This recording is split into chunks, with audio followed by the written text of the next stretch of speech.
Dear sisters and brothers, Joseph, dear delegates at ČMKOS, I bring you warm solidarity greetings from 45 million workers and their trade unions across Europe. It's a real honour to address your Congress, the highest democratic body of your union, at a time of renewal, reflection and renewed determination. Even though I'm not with you in person, our movement knows no distance. We stand together, we act together, and we know that's how we win together. ČMKOS, you've always been a pillar of workers' rights in the Czech Republic, a strong voice for dignity, fairness, justice, respect at work, and a committed force inside the European trade union family. I thank you, Joseph, for being a vice president with us. Friends, your Congress takes place at a decisive moment.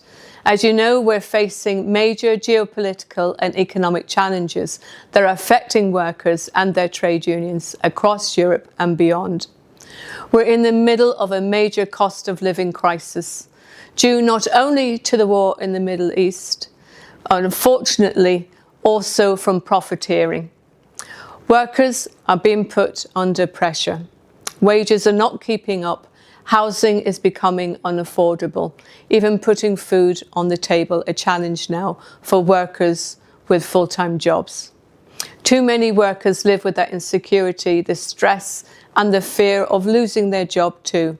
And once again, some political leaders attempt to sell us the idea that by cutting labour costs, by cutting rights, that's how workers will succeed, weaken protections and compete by driving standards down. But we know that path leads nowhere. It's a dead end. A Europe built on insecurity is a Europe that undermines democracy itself. And that's why the European trade union movement is advancing a project of hope.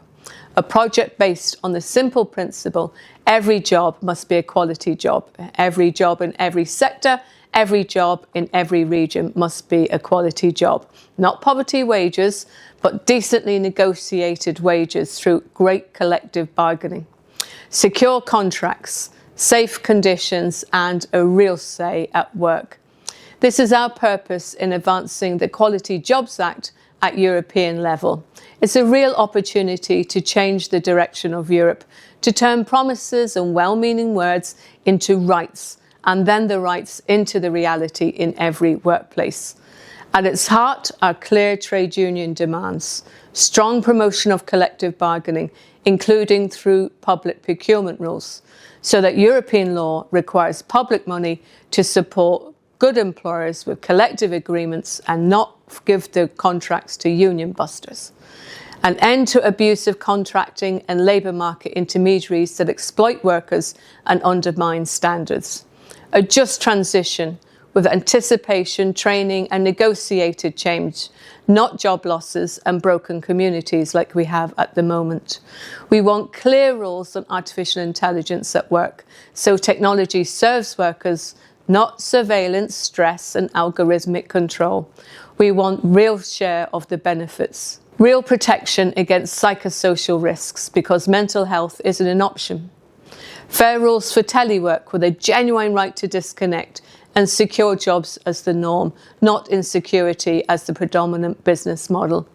This is an ideology, this is not pie in the sky, it's common sense and it's achievable, it's urgently needed. But I'm not naive, sisters and brothers, I'm really not. I see that there are attempts to push a race to the bottom and to put workers against each other. It's being dressed up as competitiveness, or as the 28 company regime published last month by the Commission. That's being pushed. It's a major attack on workers and their trade unions. It risks creating that bad idea from the past that companies will be able to dodge all national labour law and collective bargaining agreements, to refuse labour inspections, or worse, to replace wages with stock options and to replace jobs with strange, bogus self-employed contracts. Your support will be essential when we mount the campaign to neutralise this threat. We won't accept a future I know ČMKOS won't accept a future where workers' participation, collective bargaining and social standards are treated as obstacles to success. Instead, we have to change the policymakers' minds so that they understand that Europe's strength is built on fair working conditions, collective agreements, fair wages and a future for working people. If we want to beat the politics of fear and division, we really need a project of hope that every worker can believe in, built on solidarity, built on respect for every worker, no matter where they come from, no matter who they are, no matter who they love. Trade unions are the backbone of that hope, and working together, we can deliver it. ČMKOS, you're part of it. Your Congress motto puts it so well. The world of work is changing, but our trade union values remain the same. Be assured, your struggles, that commitment echoes throughout Europe. Your strength empowers us. Together, we will stand for a better future. A social Europe built on solidarity, not on division, built on democracy, not authoritarianism, built on quality jobs, not precarious work. This is our mission. This is our movement, and this is our future. We stand together, united in hope and determined in action. Joseph, solidarity always.